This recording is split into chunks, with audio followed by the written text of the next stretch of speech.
J'ai 36 ans et j'ai de très beaux enfants.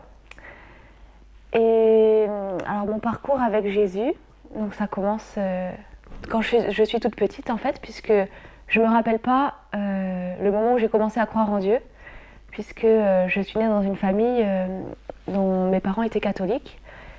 Et donc pour nous, Dieu existait. Ça se posait même pas comme question. Je me suis jamais posé la question de l'existence de Dieu. Pour moi, ça a toujours été une évidence.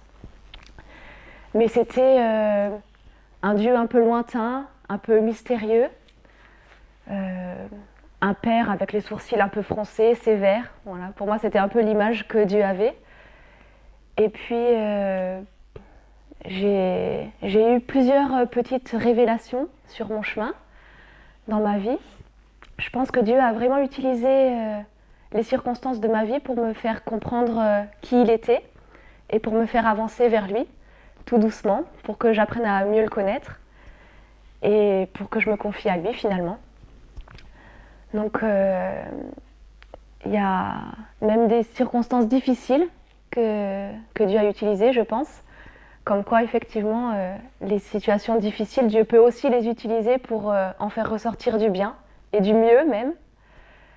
Par exemple, moi je me suis mariée quand j'avais 20 ans, 21 ans. Et puis au bout de quelques années, mon mariage a commencé à s'effriter. Mes relations avec mon mari devenaient de plus en plus difficiles. Et notamment, il refusait que nos deux enfants soient élevés dans la foi chrétienne. Donc ça c'est quelque chose qui m'a beaucoup touchée, qui m'a fait beaucoup de mal, puisque pour moi, Dieu existait, c'était une telle évidence que je ne pouvais pas élever mes enfants sans leur parler de Dieu. Et mon mari donc s'y opposait. Au bout de quelques années, donc, nous avons fini par nous séparer. Et ça a été pour moi vraiment un déchirement, autant personnel que vis-à-vis de ma foi, puisque pour moi, divorcer, c'était un péché, c'était quelque chose que Dieu ne voulait pas, donc qui n'entrait pas du tout dans le plan de Dieu.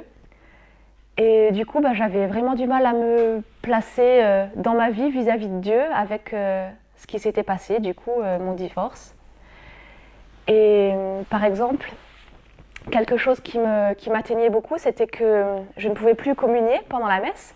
Donc je ne pouvais plus participer à l'Eucharistie, puisque on m'expliquait que ce que j'avais fait, ce divorce, me coupait de la communion avec Jésus, et que donc j'étais plus digne de prendre la communion.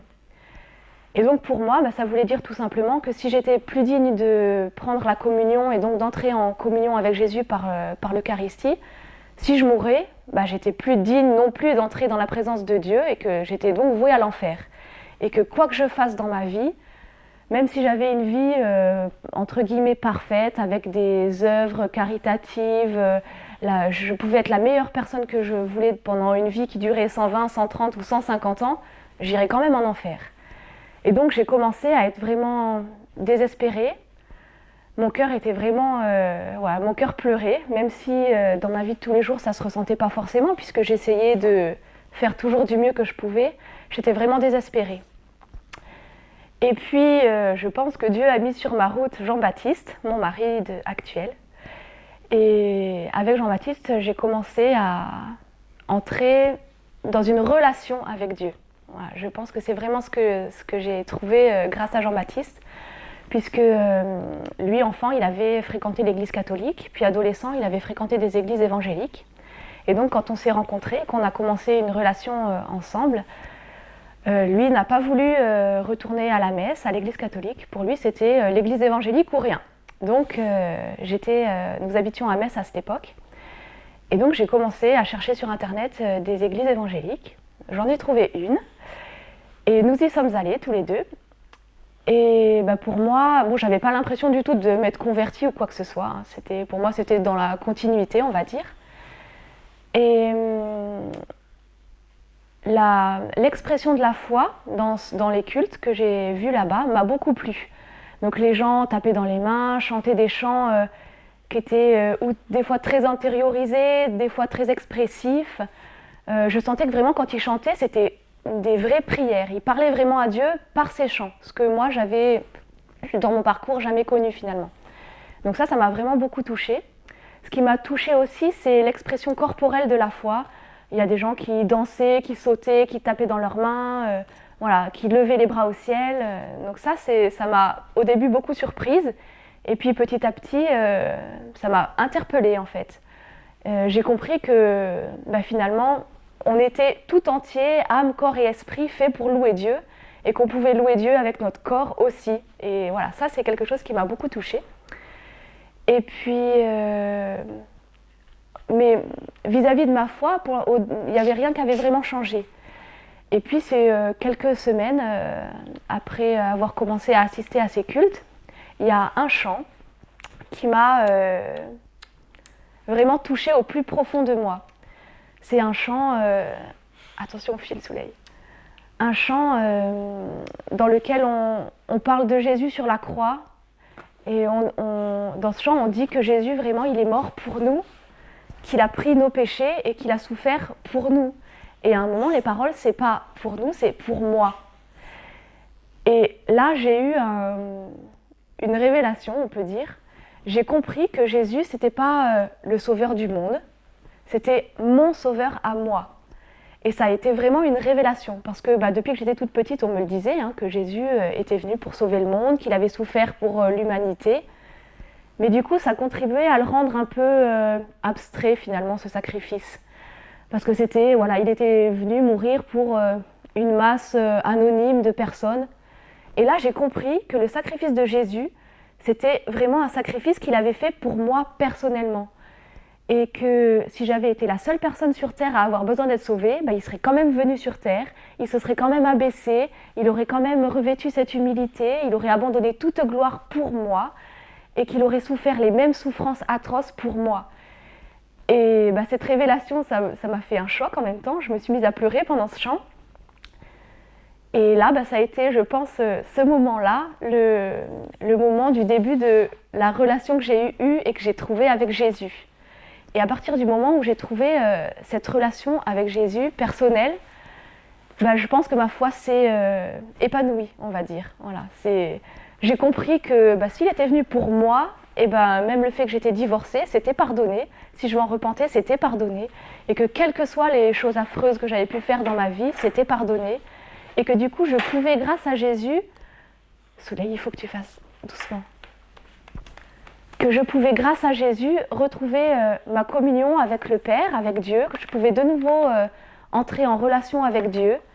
Et ça, ça m'a libérée d'un poids énorme, de ce désespoir que j'avais au fond de moi. Et je pense que petit à petit, j'ai retrouvé la joie, j'ai retrouvé la sérénité. J'ai vraiment retrouvé une sérénité, une confiance que j'avais perdue. Et ça a été pour moi vraiment libérateur. Alors, j'ai pas vécu de guérison miraculeuse, de choses vraiment exceptionnelles, mais le fait de trouver cette relation avec Jésus, avec Dieu, pour moi, ça a été un petit miracle quand même pour ma vie, pour la façon dont je me sens maintenant, la confiance que j'ai.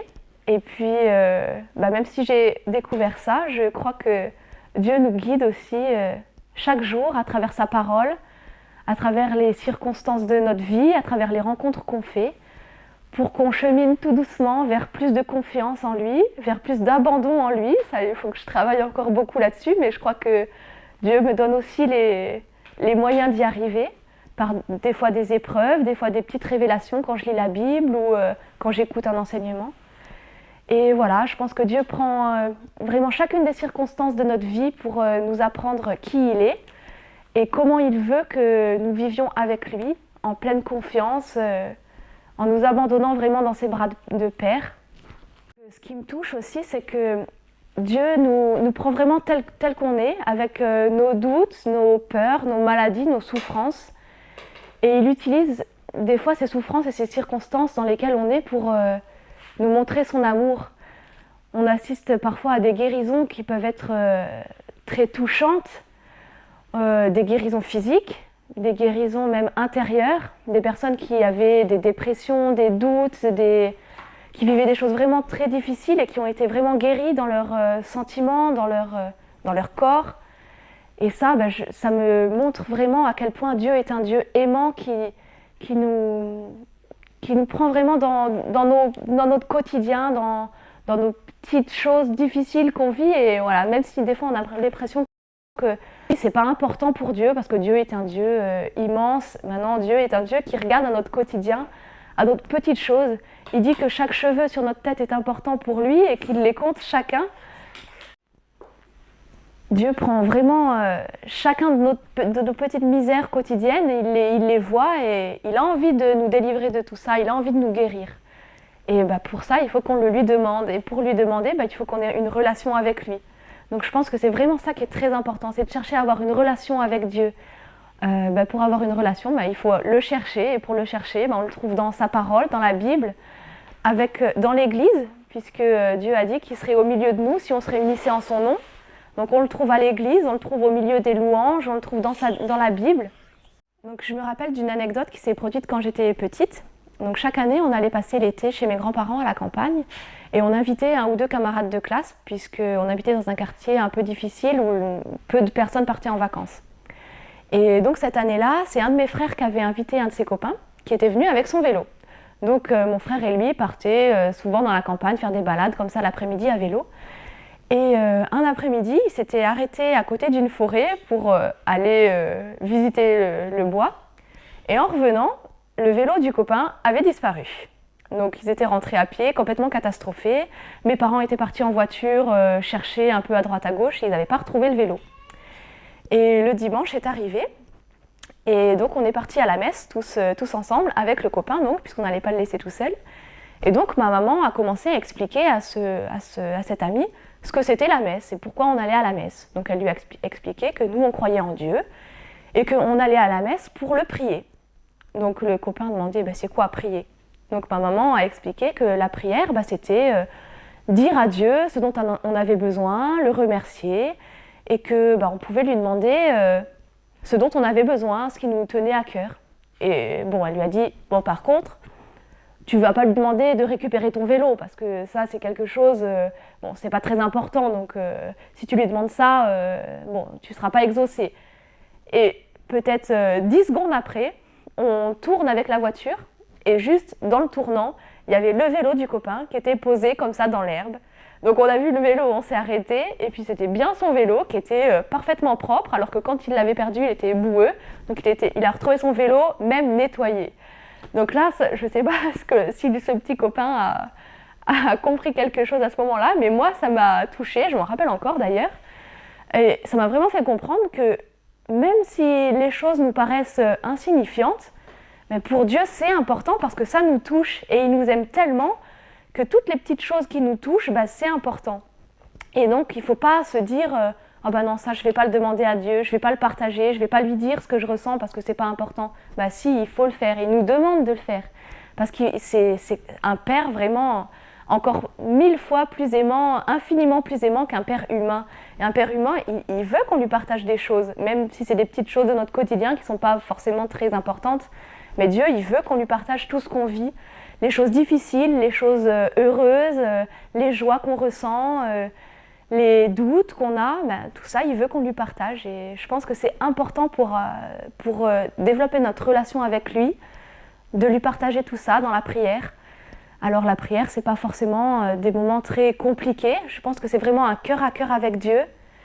Et si on se met dans ce cœur à cœur avec lui, on sentira qu'on peut vraiment tout lui dire, tout lui partager, les doutes, les colères, les tristesses, les malheurs, les joies, les bonheurs.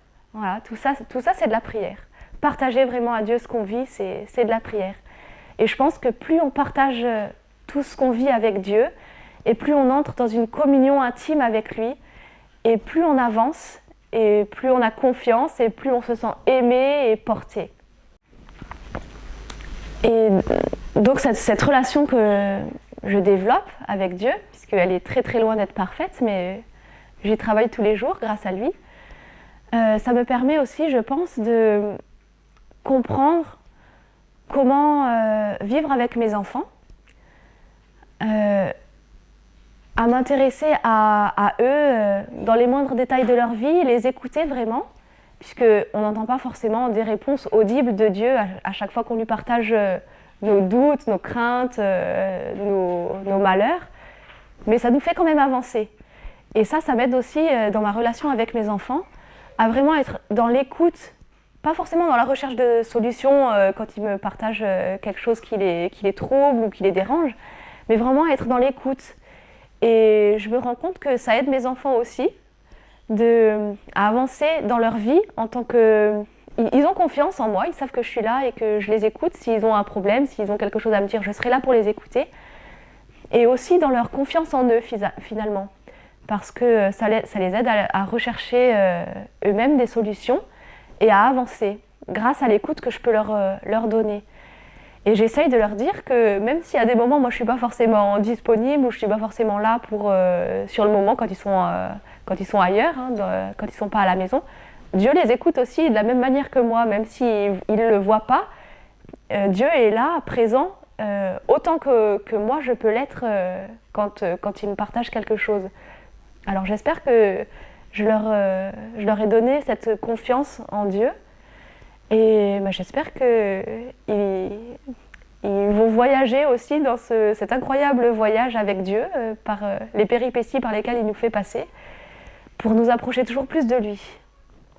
Une des prières que je fais très très régulièrement, pratiquement chaque jour, c'est de demander à Dieu de vraiment m'emplir de son esprit et de m'emplir à tel point que je déborde d'amour et que les gens qui me côtoient voient cet amour, voient qu'il y a quelque chose dans ma vie qui me rend joyeuse, qui me rend sereine, qui me rend confiante et que ces personnes se posent des questions et puissent me demander ce qui fait que j'ai cette confiance, que j'ai acquis cette sérénité et que je puisse leur parler de Dieu et qu'ils puissent eux aussi faire une rencontre personnelle avec Dieu grâce à ce que je peux leur dire et qui pourrait peut-être leur parler. Je prie aussi beaucoup pour que Dieu me donne la force et le courage de parler de Dieu autour de moi parce que j'ose pas forcément toujours le faire. Mais je crois que le monde a tellement, tellement besoin d'une relation avec Dieu. Chaque personne a tellement besoin de rencontrer Dieu dans sa vie que c'est vraiment une prière que je fais, de demander à Dieu de m'aider à être plus forte, à oser parler. Parce que quand j'ose le faire, je m'aperçois que les gens, ils attendent. Et des fois, ils n'ont pas besoin de grand-chose pour rencontrer Dieu. Ils ont besoin d'une parole, d'une anecdote, d'une prière qu'on peut faire avec eux. Et c'est vraiment important d'oser parler de Dieu autour de nous. C'est vraiment très très important parce que les gens sont vraiment dans cette recherche d'une relation avec quelque chose de plus grand qu'eux, quelqu'un qui les aime de façon inconditionnelle. Et ça, dans le monde, malheureusement, on le trouve pas. On le trouve vraiment qu'avec Dieu.